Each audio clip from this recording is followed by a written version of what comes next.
The contents of this podcast are for informational purposes only and should not be considered medical advice. If you have a specific health concern or condition, please consult a qualified healthcare professional for more details. Check out herguru.uk/disclaimers. Every great story teaches us something about being human. I'm Cheryl Paris and this is Work Stress Anxiety. Together, let's borrow a little wisdom from a story to help us navigate a very modern world.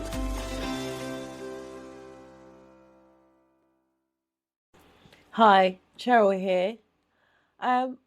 Before we start, I'm just curious to know, have you ever known the answer to a question and then talked yourself out of it? Not because you didn't know, but because you suddenly wondered if you've missed something. Well, today I want to begin with someone who thought her biggest problem was overthinking. She had so much anxiety around it, especially the type of work anxiety where you have to perform. But the thing is, I don't think it was that at all. I want to welcome new listeners to Work Stress Anxiety. If you're that new listener from Nebraska, I want to say thank you. I want to thank you for all my returning listeners. I hope you are here because you want honest conversations about what work stress really does to us. So thank you for being here. I want you to introduce you to Caroline.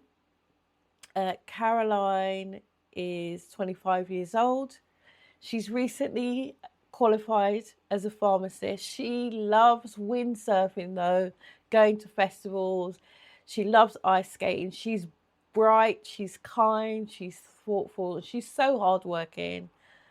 She works incredibly hard to earn her qualifications, and she's now in a position where she can walk into work every day and help people manage their conditions. She walks into work, she wears the white coat, she's qualified. Everyone now treats her like a professional. The strange thing is she still feels like a student. It's almost as if her qualifications arrived before her confidence has fully arrived. Now, let me just walk you through an ordinary situation.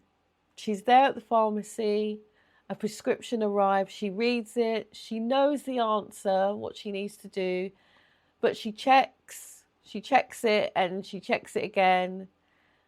She looks around at her colleagues for guidance, looks around again, then asks the colleague, what do you think?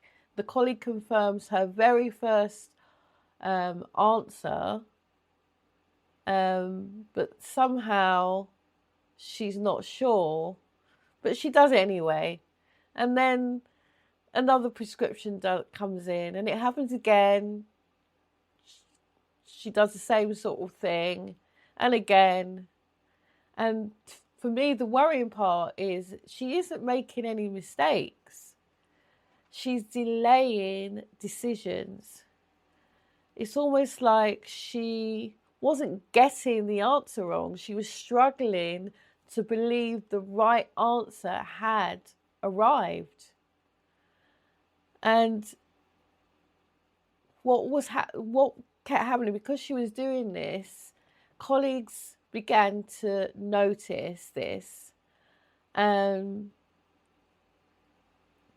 because she was unsafe, but because the hesitation, as you know, often looks like uncertainty. And the more reassurance she got, ironically, the less confident she appeared to be.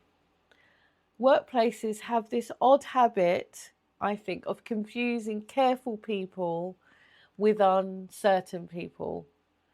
And what I would like you to do now is imagine this isn't just really about this pharmacist. This is about the manager who constantly rewrites emails, or the teacher who second guesses their lessons, the nurse who checks they've remembered everything, or the team leader apologizing before saying quite reasonable things to the team. I mean, does that sound familiar to you? The thing is, I think what it is, intelligent people are trained, oftentimes for years, to question things. You know, you think, you know, you become a surgeon, you have years of exams, years of examination, not examinations, assessments, years of proving yourself, you know, every tutor checking your work, every assessment, you have to show you're working out, every placement, you know, you go through with caution. You know, we spend years rewarding people for checking everything and then wonder why they don't suddenly trust themselves the day that they become qualified and they have to do the job for real. And the thing is, this pattern, I think, this pattern of overthinking can go on for years and years and years unchecked. You know, what if Caroline isn't lacking confidence? What if she simply becomes she's just become, I think, exceptionally good at gathering evidence? Because if anyone can answer the question of what's happening, it's probably Sherlock Holmes, don't you think? You know, when you think about Sherlock Holmes, right? Well, when I think about Sherlock Holmes, I think Sherlock isn't brilliant because he guesses. He's brilliant because he notices. He sees detail like no other person. He sees details that other people miss. He's very observant. He gathers evidence. He keeps an open mind. Good detectives don't jump to conclusions. They earn those conclusions. You know, he observes before he acts. He doesn't panic. He doesn't catastrophize. He just, one by one, collects the clues, then the next one, then the next one. Everything he does has purpose. And when I think of one of my favourite Sherlock Holmes stories, The Hounds of the Baskervilles, and I think of all the clues that he's collecting one by one, that even Dr. Watson doesn't even know what he's doing, what Sherlock is doing. But the thing is, everything has a purpose. Everything builds towards understanding. I mean, does that sound familiar? Because that's exactly what careful people do at work all the time. Caroline is just doing what she does, gathering evidence brilliantly. The difference, I think, is that Sherlock gets to a point where he eventually stops. He reaches a conclusion. The thing is, Caroline, with her overthinking, keeps gathering evidence, and observation becomes overthinking when there is no finish line. You know, university and her studies has taught her one skill, you know, through every assignment, every placement, every exam. Check again, be certain, show you're working, question yourself. And that was exactly the right lesson for a student. But when you go out into the real world, you're qualified now. You won't know everything. Nobody does. Your job is your job is no longer to get 100%. Your job is to be the best professional you can, make the best professional judgment with the evidence that you have. Passing the exam, that's gone. Learning to trust yourself, that's what's here now. Your nervous system is still thinking that you're being examined. It hasn't realized the examinations are finished. The qualifications are facts now. The nervous system works on experience. So sometimes it can take a while to catch up. You know, can you imagine passing your driving test, but then still feeling nervous every time you drove anywhere? Or becoming, you know, the senior partner, but still feeling like, or still acting like the junior? Or becoming a parent, but wondering if you were qualified enough? The thing is, your certificate's arrived, but the thing is, it's almost like your nervous system doesn't quite believe it. And that's why it's really important that regardless of what you are, not just a pharmacist, a manager, a teacher, a solicitor, a surgeon, anyone who carries responsibility naturally makes careful people check. The problem begins when checking quietly turns into doubting. So what I want us to do is slow down for a minute. Maybe your overthinking isn't evidence that you don't know enough. Maybe it's evidence that you've become exceptionally good at gathering evidence. The problem isn't your investigation. The problem is that no one has actually taught you when to close the case, when to pause, when to let it sit.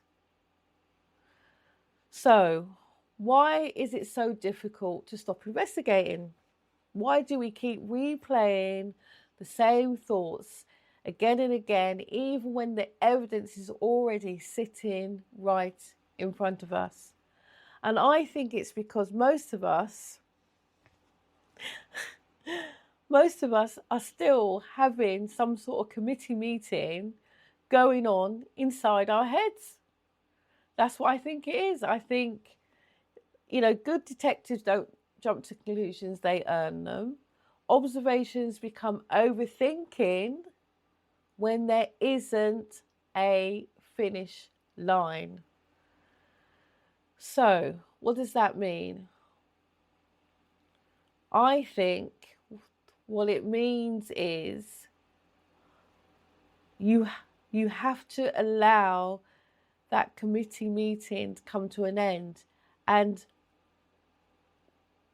just imagine for a minute, you're in a boardroom, you're around a table, and around the table they're sitting all the different versions of you. Not different personalities, but different protective voices. You know, one of you wants certainty, one of you wants approval, one of you doesn't want to be embarrassed, one of you wants another opinion, one of you wants to make absolutely certain nothing goes wrong, one of you keeps whispering, what if, what if? If you've ever overthought a decision, you've probably decided not to chair that meeting. What my point is, there needs to be a shift. Yeah, all these different versions of you are trying to protect you. The perfectionist wants to protect quality, the planner wants to protect the future, the worrier wants to keep you safe, the people pleaser inside you wants to protect the relationships, the critic thinks it's protecting you from failure. The problem is all these different versions of you, right, around this committee. The problem isn't the committee. The problem is that everyone thinks that they are the chair. So, what does that mean? What that means is the ones in our heads, someone needs to make a decision. Someone needs to take charge. Remember, Sherlock would listen carefully in any of his stories, gather the evidence, notice the detail, and then he'd stand up and say, we've got enough. I know exactly what I need to do. And that's confidence. That's not knowing everything. That's knowing when you've gathered enough evidence to take the next responsible step. So what I invite for you is to think of a new definition of confidence. Most people think confidence means never doubting yourself. I don't think that's true at all. To me, confidence isn't a silent mind. Confidence is knowing which voice gets that casting vote. Which voice gets the casting vote. So, what I'd like to do is try this practical exercise. I want you to take a bit of paper and ask yourself 3 questions. Maybe you can even mark out 3 columns. When you're in a situation, what do I know? What are the facts? What am I assuming? So what stories am I telling myself? What am I predicting? What am I mind reading? What am I catastrophizing? And number 3, what does my experience tell me? My experience, not fear, experience. Because to me, this is the chairperson chairing the meeting. Answering those 3 questions explicitly. What do you understand now to yourself? When you imagine answering those questions, because the thing is, you're not broken. Your mind has been trying to protect you. You can stop blaming yourself for caring and checking and wanting to do a good job and feeling responsible. Those aren't character flaws. But what you can do is try that. The next time you feel yourself asking for a reassurance, pausing and completing those 3 questions, either in your mind or writing it out on a piece of paper, and then deciding whether you genuinely need another opinion. Caroline looked like someone who lacks confidence. Now we can see something very different, can't we? She's observant, she's conscientious, she's responsible, she notices detail. Those qualities will probably make her an excellent pharmacist for the months and years to come. She simply has one more skill to learn, not to gather evidence, but to close the case.